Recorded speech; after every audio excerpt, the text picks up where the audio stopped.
Super Aryan episode 241। अपने देवताओं को आयामी दुनिया में भेजने के बाद आर्यन ने अपने हाथों में बिजली शक्ति इकट्ठा किया और एक मुक्का कालकेय की तरफ मार दिया। आर्यन ने जैसे ही मुक्का मारा तो आर्यन के मुंह से ऊर्जा से बना मुक्का निकला और कालकेय की तरफ जाने लगा। आर्यन का वो मुक्का बिजली शक्ति से बना हुआ था, जिस कारण वो बहुत खतरनाक लग रहा था। आर्यन के बिजली मुक्के को अपनी तरफ आते देखकर कालकेय ने अपने हाथों को एक तलवार प्रकट किया जो पृथ्वी शक्ति से बना हुआ था। पृथ्वी तलवार को प्रकट करने के बाद कालकेय ने उसके आर्यन के मुक्के की तरफ फेंक दिया। जैसे ही दोनों हमले टकराए एक विस्फोट हुआ, जिसके बाद दोनों हमले नष्ट हो गए और ऊर्जा की लहर फैल गई। कालकेय की नजर ऊर्जा के लहर की तरफ ही था। उस लग रहा था कि आर्यन का हमला पूरी तरह से नष्ट नहीं हुआ था, इसी कारण ऊर्जा की लहर के बीच में देखते हुए कालकेय ने अपने हाथ में एक ढाल प्रकट किया। कालकेय के उम्मीद के अनुसार ऊर्जा लहर के बीच से एक मोटी बिजली निकलकर उसकी तरफ आने लगा।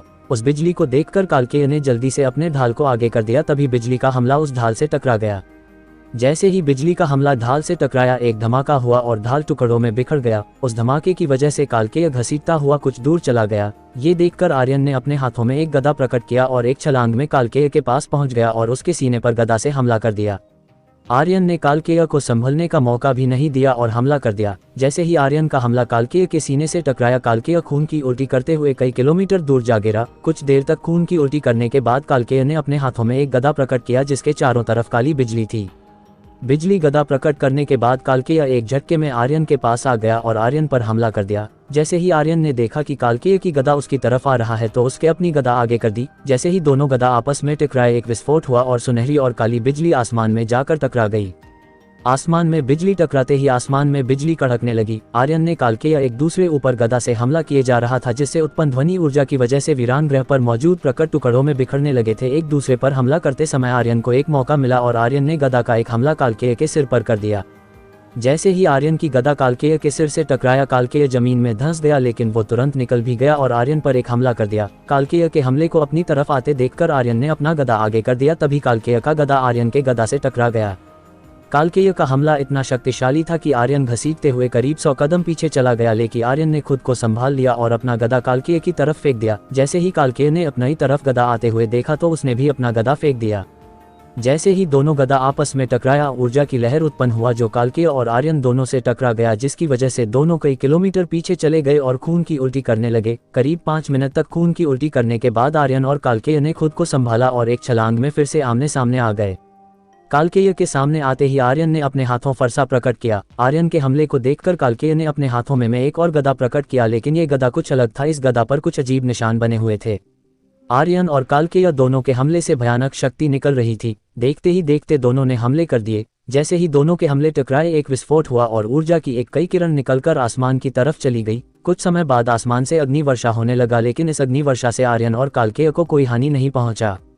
आर्यन के हमले को नष्ट करने के बाद कालकेय के अपने हाथों में एक तलवार प्रकट किया। इस तलवार पर भी कुछ अजीब निशान बने हुए थे। उस तलवार को देखकर आर्यन ने अपने हाथों में एक ढाल प्रकट किया जो सुनहरे रंग का था। जैसे ही कालकेय ने अपना तलवार आर्यन की तरफ फेंका, आर्यन ने अपना ढाल फेंक दिया। जैसे ही ढाल और तलवार आपस में टकराया के धमाका हुआ, फिर से ऊर्जा की किरण आसमान की तरफ गया, जिसके बाद फिर से आसमान से अग्नि वर्षा होने लगा। इस बार का अग्नि वर्षा इतना खतरनाक था कि एक धमाके के साथ दोनों दुर्ग नष्ट हो गए। कालकेय के दुर्ग के नष्ट होते ही उसके अंदर से बहुत सारी चीखें सुनाई देने लगी। ऐसा लग रहा था अग्नि वर्षा सभी शैतानों को जला रही हो। दुर्ग में मौजूद शैतानों के भगवान भी इस अग्नि वर्षा से बच नहीं पा रहे थे। अग्नि वर्षा उनके भी शरीर को जला रहा था। कालकेय की सेना के 90% शैतान मारे गए। अब सिर्फ कुछ ही शैतान बचे थे, वो भी बुरी तरह घायल थे। ऐसा लग रहा था कि कुछ समय में वो सब भी मारे जाएंगे, लेकिन कालकेय को उनकी कोई फिक्र नहीं थी। उसे तो सिर्फ आर्यन को मारना था, इसलिए वो आर्यन पर हमला किए जा रहा था। जब कालकेय ने अपने आदमियों को चीख सुनी तो वो बोला, मेरे आदमियों की मौत व्यर्थ नहीं जाएगी। इतना बोलकर कालकेय अपने आकर को बढ़ाने लगा। कुछ ही समय में कालकेय 100 फीट बड़ा हो गया। उसके बाद उसके हजारों मुख और हाथ प्रकट हो गए, जिसमें भयानक अस्त्र थे। कालकेय के विकराल स्वरूप को देखकर आर्यन ने भी अपने आकर बढ़ना शुरू कर दिया और कालकेय के बराबर आ गया। आर्यन जब कालकेय के बराबर आ गया तो उसके भी हजारों मुख और हाथ प्रकट हो गए, जिसमें अस्त्र प्रकट हो गए। दोनों के विकराल स्वरूप में आने की वजह से वीरान ग्रह कांपने लगा था। ऐसा लग रहा था कि वीरान ग्रह कभी भी नष्ट हो सकता है। कालकेय के शरीर से काली ऊर्जा और आर्यन के शरीर से सुनहरी ऊर्जा निकलकर आपस में टकरा रही थी, जिसके धमाके की आवाज रही थी। तभी देखते ही देखते अपने हाथों के सभी अस्त्र कालकेय ने आर्यन पर छोड़ दिए, जिसे देखकर आर्यन ने भी अपने सारे अस्त्र छोड़ दिए। जैसे ही सभी अस्त्र टकराए एक महाविस्फोट हुआ, जैसी के बाद आसमान से अग्नि वर्षा, बिजली का हमला, उल्का पिंडों की वर्षा सब एक साथ वीरान ग्रह पर होने लगे, जिसकी वजह से सभी शैतान मारे गए। अब वीरान ग्रह पर केवल एक ही शैतान बचा था और वो था कालकेय। सभी शैतानों को मरते देखकर आर्यन मुस्कुराने लगा और मन ही मन बोला, मेरा आधा उद्देश्य तो पूरा हो गया, सभी शक्तिशाली शैतान मारे गए, अब समय आ गया है इस कालकेय के अंत का। मन ही मन बोलकर आर्यन कालकेय से बोला, कालकेय तुम्हारे सभी शैतान मारे गए, अब तुम्हारी बारी है मरने की। आर्यन की बात सुनकर कालकेय बोला, आर्यन ये मत भूलना कि तुम्हारे शक्तिशाली देवता भी मरे हैं। तुम्हें किसने कहा दिया कि सभी देवता मर गए हैं? मैंने पहले ही सबको यहाँ से भेज दिया था। मैं जानता था कि एक समय ऐसा आएगा कि सभी दूर नष्ट हो जाएंगे, इसलिए मैंने पहले ही सबको यहाँ से भेज दिया था। आर्यन मुस्कुराते हुए बोला। आर्यन को मुस्कुराते देखकर कालकेय का क्रोध भड़क गया और वो गुस्से में बोला, आर्यन ये तुम्हारी हंसी, आज के बाद हंसने के लिए तुम जीवित नहीं बचोगे। इतना बोलकर कालकेय ने अपने सभी मुख और हाथ अदृश्य कर लिए और अपने हाथों में एक तलवार प्रकट कर लिया और उसे आसमान की तरफ करते हुए एक शैतानी मंत्र का ध्यान करने लगे, जिसकी वजह से आसमान से काली ऊर्जा आकर कालकेय के तलवार में समाहित होने लगा। ये देखकर आर्यन ने भी अपने मुख्य दो हाथ को छोड़कर सभी अदृश्य हाथ और मुख को अदृश्य कर लिया। उसके बाद अपने एक हाथ में सूर्यांश और दूसरे हाथ में संहार के देवता की तलवार को निकाल लिया। उसके बाद आर्यन ने संहार के देवता की तलवार से संहार की शक्ति निकालकर सूर्यांश में समाहित कर दिया। संहार की शक्तिशाल को सूर्यांश में समाहित करने के बाद आर्यन ने सूर्यांश को आसमान की तरफ किया और एक दिव्य मंत्र का ध्यान करने लगा, जिसकी वजह से आसमान से अलग अलग रंगों की ऊर्जा सूर्यांश में समाहित होने लगी, जिसकी वजह से सूर्यांश की शक्ति बढ़ने लगी। सूर्यांश का तेज इतना अधिक था कि ऐसा लग रहा था कि आर्यन ने अपने हाथों में सूर्य को पकड़ रखा हो। सूर्यांश के तेज की वजह से आसपास की जमीन जलने लगी थी। दूसरी तरफ कालकेय का हमला भी कमजोर नहीं लग रहा था। उसके तलवार को देखकर ऐसा लग रहा था कि ब्रह्मांड के सभी शैतानों की ऊर्जा उसमें समाहित हो गई हो।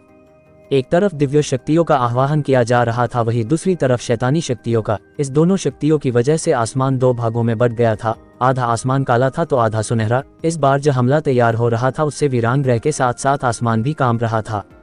कुछ मिनट बाद कालकेय और आर्यन ने अपनी आंखें खोली तो कालकेय की आंखें पूरी तरह से काला था तो आर्यन की आंख सुनहरी। दोनों के आंख खोलते ही ऊर्जा किरण निकली और आपस में टकरा गई, जिसके बाद दोनों की आंखें शांत हो गई। आंख खोलने के बाद दोनों ने अपने अपने तलवार फेंक दिया। जैसे ही दोनों तलवार आपस में टकराया एक विस्फोट हुआ और ऊर्जा की लहर चारों तरफ फैल गया। तभी उस ऊर्जा की लहर के बीच से एक सुनहरी तलवार निकली और तेजी में जाकर कालकेय के दिल को चीर दिया। वो सुनहरी तलवार सूर्यांश था, जिसने कालकेय के सीने को चीर दिया था। जैसे ही सूर्यांश ने कालकेय के काले दिल को नष्ट किया, उसे भयानक दर्द और वो चीखने लगा। चीखते हुए कालकेय ने अपने सीने से सूर्यांश को निकालकर फेंक दिया। जैसे ही कालकेय ने सूर्यांश को फेंका, उसे कुछ महसूस हुआ और उसने सामने की तरफ देखा। सामने की तरफ देखते ही कालकेय डर गया और अपने शरीर से ऊर्जा निकालकर ढाल बनाने लगा। आर्यन ने सूर्यांश के हमले के बाद एक साथ 3 और हमले कर दिए थे। वो था एक तीर, त्रिशूल और चक्र। ये तीनों अस्त्र आर्यन के महाघातक अस्त्र थे। उन तीनों अस्त्र को देखकर कालकेय अपनी सारी शक्ति निकालकर ऊर्जा ढाल बनाने लगा, लेकिन तब तक देर हो चुकी थी। आर्यन का तीर आकर उस ढाल से टकरा गया, जिसकी वजह से वो ढाल नष्ट हो गया। ठीक उसी समय ऊर्जा के लहर के बीच से त्रिशूल आकर कालकेय के नाभि से टकरा गया और चक्र ने कालकेय के सिर को धड़ से अलग कर दिया। जैसे ही कालकेय का सिर कटा, उसके शरीर से काली ऊर्जा निकलकर आसमान की तरफ जाने लगी। ये देखकर आर्यन ने अपनी शरीर से ऊर्जा निकाला और उसे काली ऊर्जा की तरफ भेज दिया। आर्यन की दिया ऊर्जा आसमान में जाकर काली ऊर्जा को कैद करने लगा।